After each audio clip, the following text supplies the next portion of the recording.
What's up everyone, iPathos here for my very first tutorial or self-help video for Warframe. To start things off, I'm just going to come out and say that I love Spy as a game mode. It's easily one of my favourites currently in the game. However, one thing I've noticed while running both with friends and public lobbies is that the game's population usually isn't aware of the efficiency with which you can run many Spy vaults. In general, there are one or more roundabout access ways into each vault, along with one or more stealthy routes.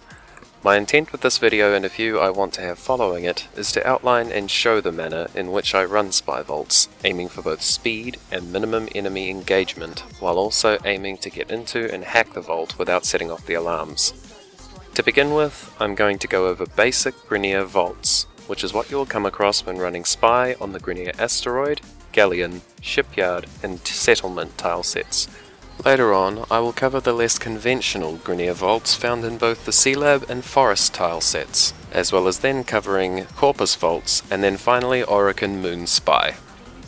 To start with, this vault can be one of the more painful ones to run, because if either your timing isn't perfect, or you trigger the regulators, you will have a very angry Lynx to deal with on top of a countdown timer. If your weapons are able to deal a decent amount of damage per shot though, you can destroy the regulators without triggering the alarms and then not have to worry about avoiding their sensors.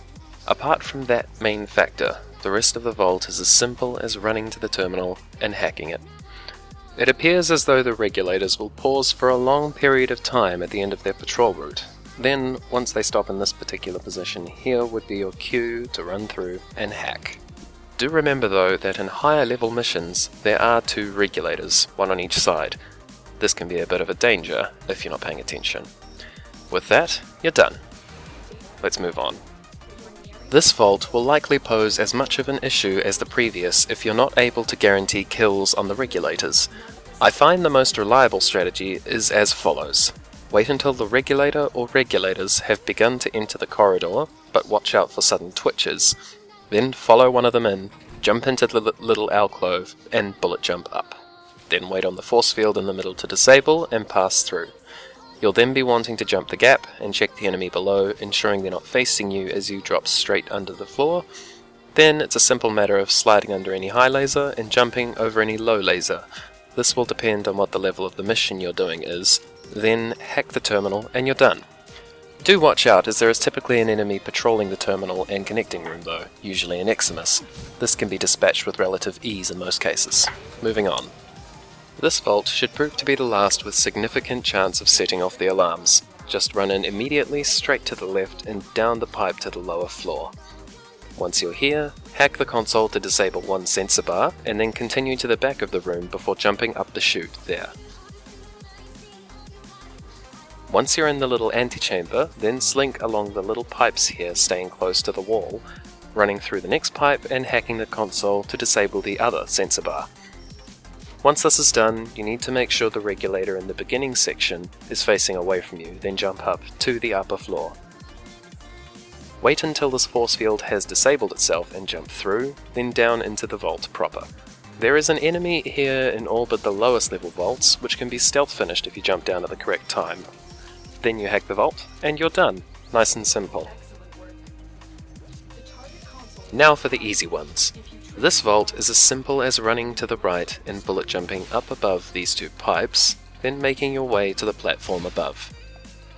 Once there, you need to slide under the lasers, whose presence is dependent on mission level. Once done, drop down this little chute onto the conveyor, and then down into the vault proper, hack the terminal, and you're done in under 30 seconds. This particular vault can be easily traversed in complete stealth by first sliding down to the side here, then bullet jumping past the scrolling laser wall and making your way around to the pipe opening rightwards and upwards. Then follow it down to the corridor here, bullet jumping over to the small orifice above the door, then dropping downwards. You're now in the vault, hack, and you're all done. Nice and easy. Finally, we come to the quickest, simplest vault of them all. There are regulators and traps here, but we'll be bypassing them.